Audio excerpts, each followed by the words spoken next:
On this week's 51%, we continue our series speaking with women religious leaders. Rabbi Deb Gordon discusses how music can help build connection and community. Underneath, besides the power of the music and the words themselves, is this connection, intercultural connection. And we also speak with Julie Seltzer, a scribe trained in the art of writing holy Jewish texts, coming up on 51%. I was standing around like one of those girls I had seen in a movie. The whole world was a movie back then. I had my sunglasses on, I wanted to be seen without seeing Shiloh leader. I wasn't really in it, I didn't really get it. You're listening to 51%, a WAMC production dedicated to women's issues and experiences. Thanks for tuning in. I'm Jessie King. This week, we continue our series speaking to women religious leaders and celebrate the different ways that women worship, particularly across faiths that may be traditionally male-led.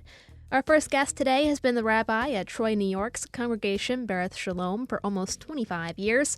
Rabbi Debora Gordon, a.k.a. Reb Deb, has been hard at work bringing renovations to Bereth Shalom. The congregation currently resides in the state's oldest building in continuous use as a synagogue, and she's been brushing up on her technical knowledge to keep members connected with hybrid services during the coronavirus pandemic. At the time of our conversation, the Delta and Omicron variants of COVID-19 were on the rise ahead of the holiday season, so you'll notice that I kept my mask on as we met in person at the synagogue, but Gordon was eager to share the ways her congregation has come together during these pandemic times. She says female rabbis aren't uncommon nowadays, especially in progressive, reform congregations like hers, but she found herself on the path toward becoming a rabbi before that was the case at a young age. She says she got into it for the community. It started out that when I was at Jewish summer camp, I was just a little bit more interested in the ritual part of things and the, celebrating Shabbat, Sabbath, or any other of the Jewish pieces. And I remember, we were 12 maybe. Are you going to be a rabbi when you grow up? And the funny thing is that aside from Regina Jonas, who was ordained in the 1930s in Berlin and didn't survive the war, the first woman was ordained a rabbi in 1972. So this would have been like 74, 75. None of us had probably ever met a woman rabbi. The funny thing is that it never occurred to us that I couldn't be a rabbi. As I got into college, I discovered that one of my skills, just because of the home I was raised in, was leading services with a lot of music, integrating music and words, and nurturing the community that way. And I had to decide, actually, cantor or rabbi. And while music was my first way in, what I decided was rabbis talk and cantors sing, which is super simplified. I had things to say. Over time, it turns out that I have all kinds of skills that nurture community. What's an example of the song that you particularly like? Well, besides the fact that there are 100 million of them. So here's one that I reintroduced on Friday night. I don't know why it came back into my head after really several years of not being around, but it's the last line of the book of Psalms. Kol haneshama tahalel Yah, hallelujah. So Yah at the end of hallelujah, that's a name for God that's like a breath, right? You're supposed to actually pronounce that H sound at the end. Yah. Kol haneshama, all that breathes, will praise Yah, all that has breath. So it goes, hallelujah, hallelujah, hallelujah, hallelujah, hallelujah, hallelujah, hallelujah, hallelujah, hallelujah, hallelujah, hallelujah, hallelujah. Kol haneshama hallelujah, hallelujah, hallelujah. Kol haneshama hallelujah, hallelujah, hallelujah. But what's really magical about that tune was created by Nusrat Fateh Ali Khan, who is Pakistani, I think. But someone, possibly contemporary Jewish songwriter Craig Taubman, brought together this Sufi chant and these words, because the original words were Allahu, so invoking God by the name of Allah, which is a cognate to the Hebrew Eloah and just means God.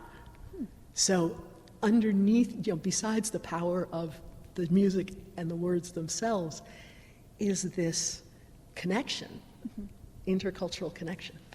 You said that you had things to say and that you wanted to help nurture this community. Like, what are some of those messages that you were hoping to get out there? Well, I can't tell you what my messages were when I was 24, because I don't particularly remember.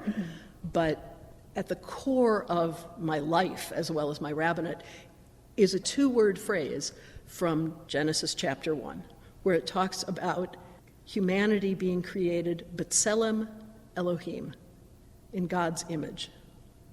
Now, I am not taking that in any literal physical way, and the whole stories of the Torah, to me, they are our sacred stories, but that's not a comment on their historicity. It doesn't matter to me if they happened that way or not. What matters to me is that these are the stories that nurture our community.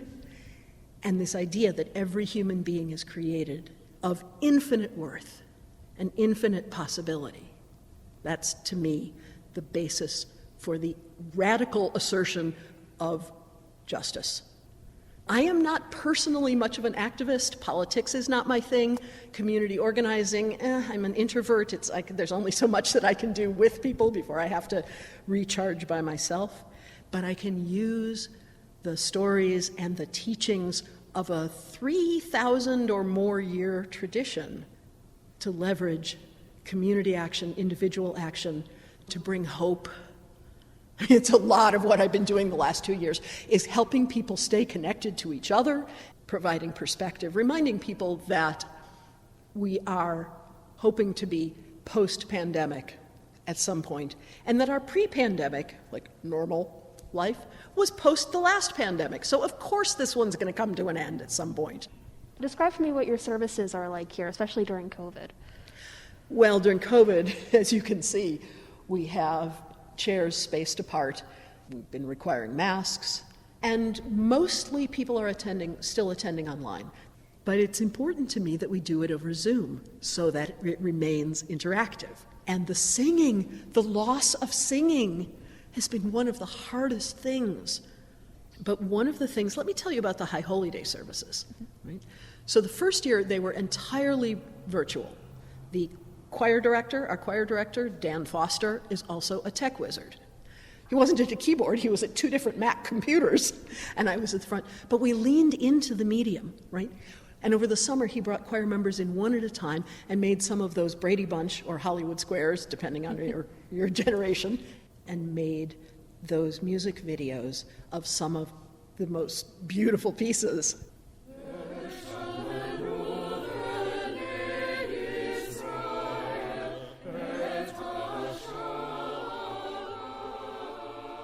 And we hired a congregant who's a videographer whose work had been affected by COVID to put together nature montages with the choir singing in the background.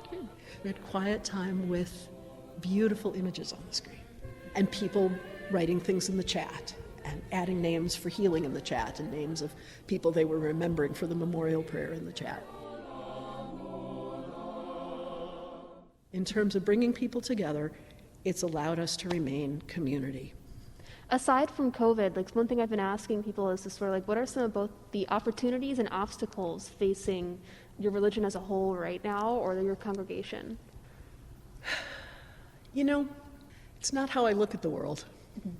I see people, and in particular young people, looking for meaning. And if you, as a religious community, can be real and meet people where they are and with what they need, then people want to be there. Then you're offering something. Then they become you.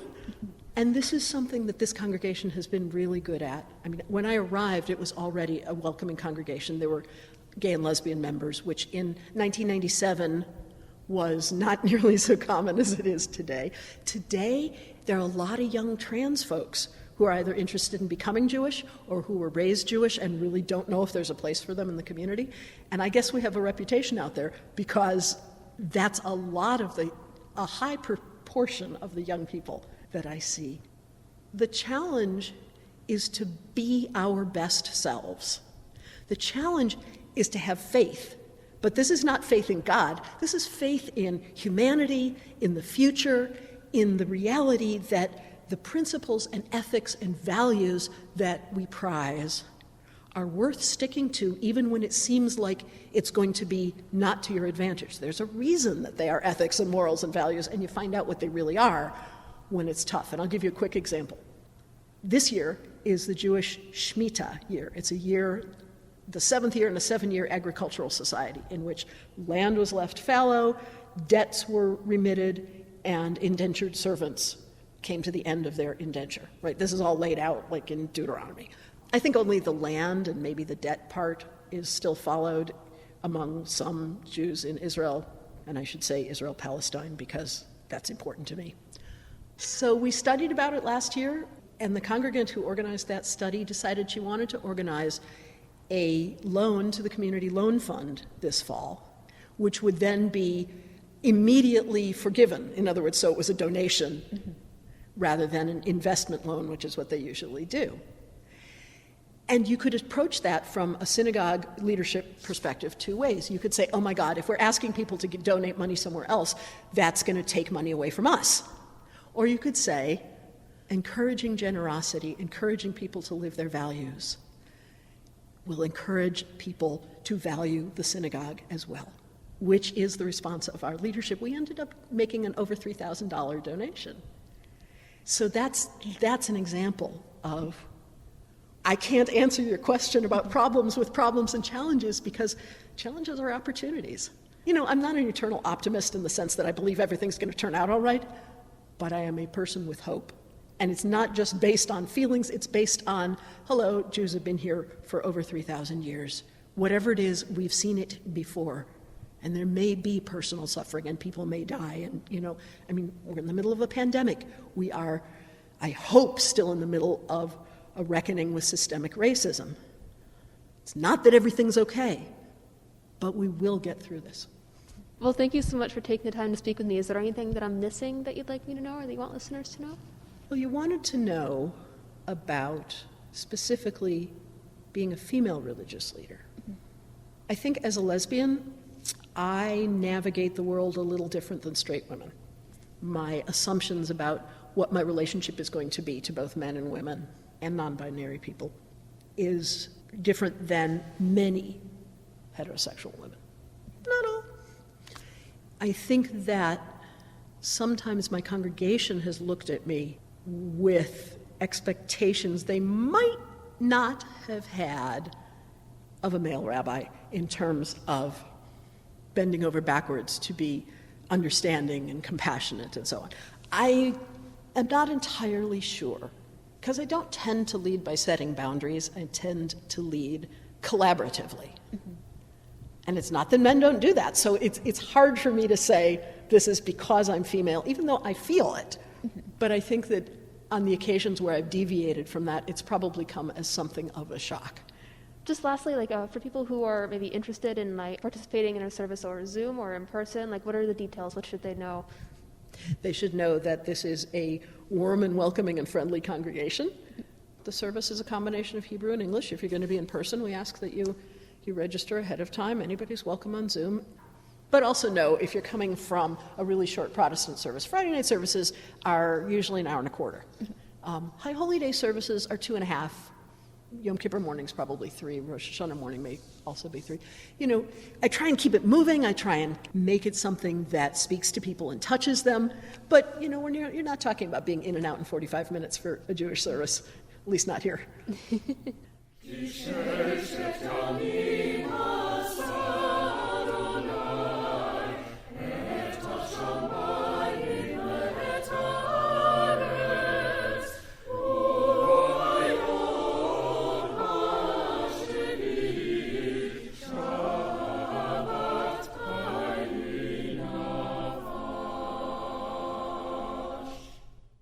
Our next guest says she worships through inward reflection and quiet work.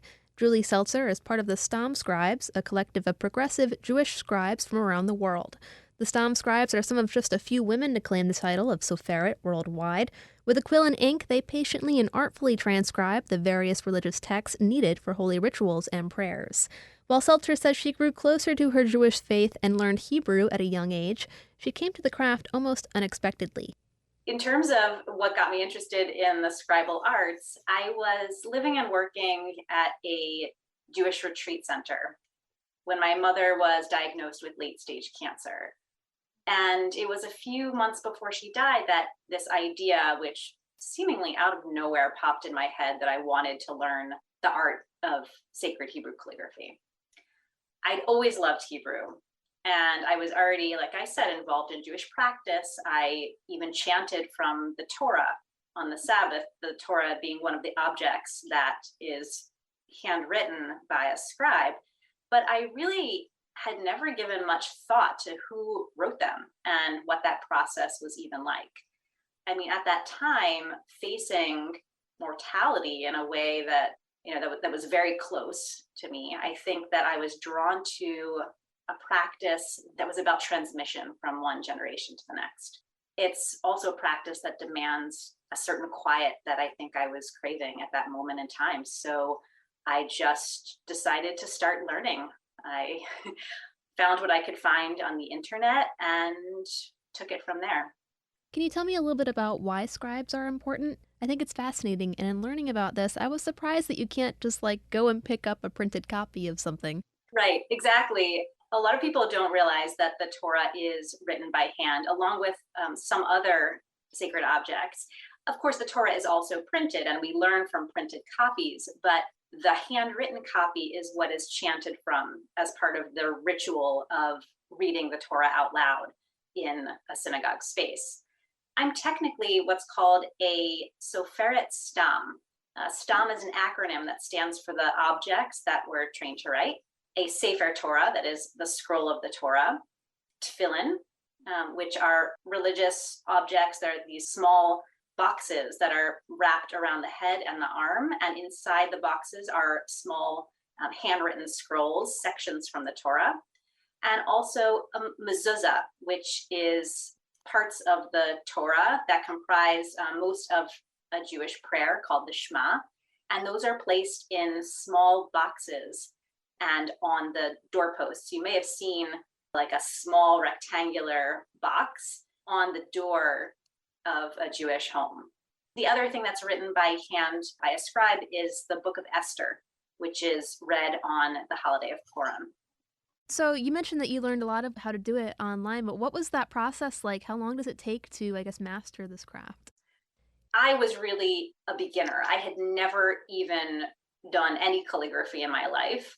Pretty early on, about a couple months in, I found a teacher by the name of Jen, and I started to learn with Jen weekly. And what we did was we both learned the technicalities of the practice, that is more the calligraphy, because it's traditional to write with a reed or a feather with liquid ink. And the other aspect is I had to learn all of the rules for how this is done, because it's not just the calligraphy, it's a whole series of traditions about how one goes about it. So for example, the scribe sets an intention before they even start writing that they're writing for the sake of the sanctity of that object. So they're not writing for any other reason, and that their attention is focused on the writing. So this is for radio, so unfortunately we can't watch as you write, but help me visualize the process a little bit. How long does a typical piece take? Sure. So it really depends what you're writing. A mezuzah, that will take a day or half a day to complete, but a Torah will take much longer. Torah has over 300,000 letters in it. It takes at least a year. It takes me a year and a half, to be honest. Maybe I'm just a slower writer than some others, but between the writing and also there's the proof reading, the proof checking. These days, there's even a computer program that checks a Torah for mistakes, and then you can go back and fix any errors, because once it's in use, it can't have any errors in it. And if it has mistakes, then those mistakes need to be fixed within a certain amount of time. you're doing it in ink, right? So if you make a mistake, how do you go back, and do you have to go back, like start from the beginning? I can't imagine that there's like whiteout. Right, there's no delete button, and whiteout would not look so good. So the way that mistakes are corrected is that the ink, once it's dry, of course, is scraped off, and then you can rewrite the letter. You would never be in the situation where you had to start the whole thing over. The very worst case scenario would be that you would have to write one of the sheets over. So the Torah is written on separate sheets of parchment, of animal skin, and the sheets are stitched together. So in one of the classic layouts, there are 62 sheets that are sewn together. So if I made a major error in one of those sheets, I would have to rewrite the sheet. So a major error would be something like I skipped a line and didn't realize it. And you can't scratch off an entire column because it would look terrible, and it would also take forever. So you would really have to write that section over. But most mistakes can be fixed. Something that's interesting, a tradition that we have, is if there's a letter, but it might look a little too much like another letter, you ask a child. And if the child correctly identifies the letter, then the letter is good. It's fine. And they make the determination. I like that. I think that's cool. What's the hardest part when you're doing these? Are there letters that are more difficult than others? Are there particular items that are tricky? Yeah, there are definitely letters that are more complicated, more difficult to write than others. For example, the letter shin has 3 different elements and kind of curved, but also straight. So it's a little bit more difficult to make than some basic letters, say a daled, which has a roof and a leg. And in terms of overall projects, I don't think there's any one object that's more difficult to write than another, except that mezuzah and tefillin are often written very, very small and very small print. And that makes it challenging. They also happen to have an additional rule, the rule being that all the letters have to be written in order. So if you wrote the mezuzah and then found an earlier mistake, you can't actually correct it, because you will be writing that letter after all the letters that have already been written, which is not permitted. So you have to be paying extra close attention when you're writing one of those objects. Is it becoming more accepted for women to become scribes? Is that more of a common thing? I wouldn't say it's common. I would say it's growing. We have actually a group of women, mostly, who work together, share resources, are very much connected, especially in this digital age, and we're all over the world. But we're still a very small group. I mean, I personally know basically all of us, or most of us. It would be unusual to hear that there is a woman that I didn't know about somewhere in the world, though it has happened, and there is starting to be more and more women who are learning. But I have to say it's still quite unusual.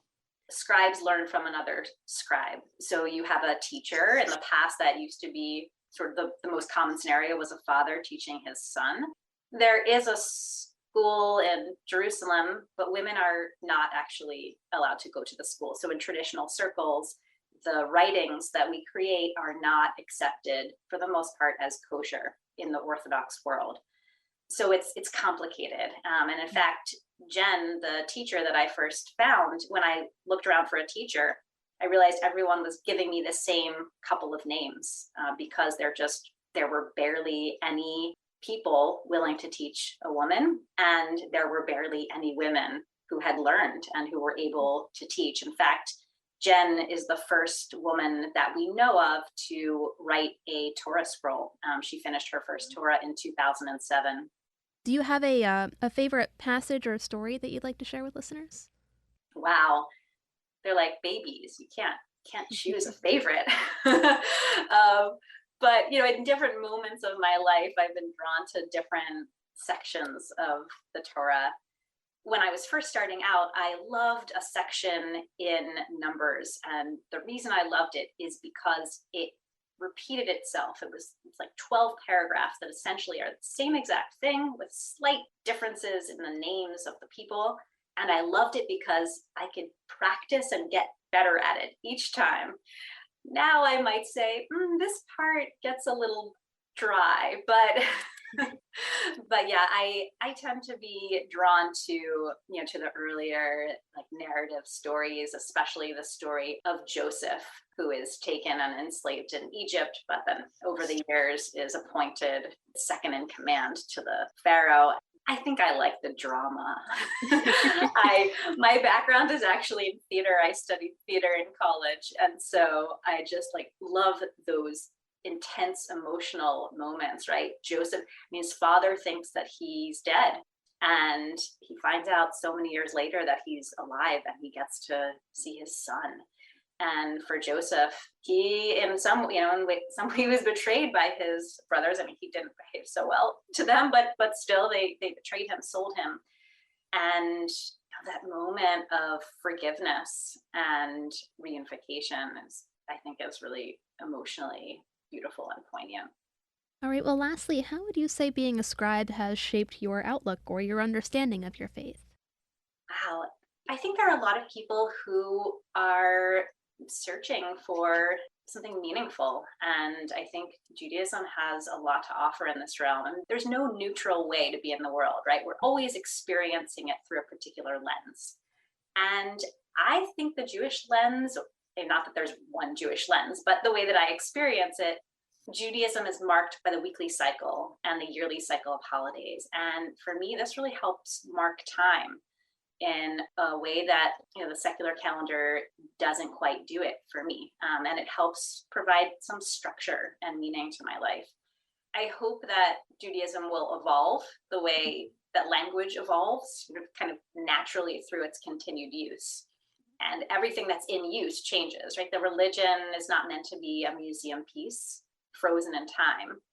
But these texts, these core texts like the Torah, I do hope will stay intact, because the Torah it's like the shared conversation piece, right? So if we think of it kind of like a book club, you need to anchor the discussion. You need the thing that you're all talking about. And I think this is much of what Judaism is and can be, a conversation, like a fascinating discussion across time and space. Well, Julie Seltzer, thanks so much for taking the time to speak with me. I really appreciate it. Thank you so much for inviting me and for highlighting women and women's work and worship. That's a wrap on this week's episode of 51%. 51% is a national production of WAMC Northeast Public Radio. It's produced by me, Jesse King. Our executive producer is Dr. Alan Shartok, and our theme is Lolita by the Albany-based artist Girl Blue. Thanks to Rabbi Deb Gordon and Julie Seltzer for taking the time to speak with me for this week's episode. You can learn more about our guests and find episodes new and old at wamcpodcasts.org or wherever you get your podcasts. We'll continue our series speaking to women religious leaders next week. Until then, I'm Jesse King for 51%. I was every single girl, I was nobody else, I was so sure of myself. I was 15 and a half, he was a hollow laugh. And I lost my cool somewhere along the way.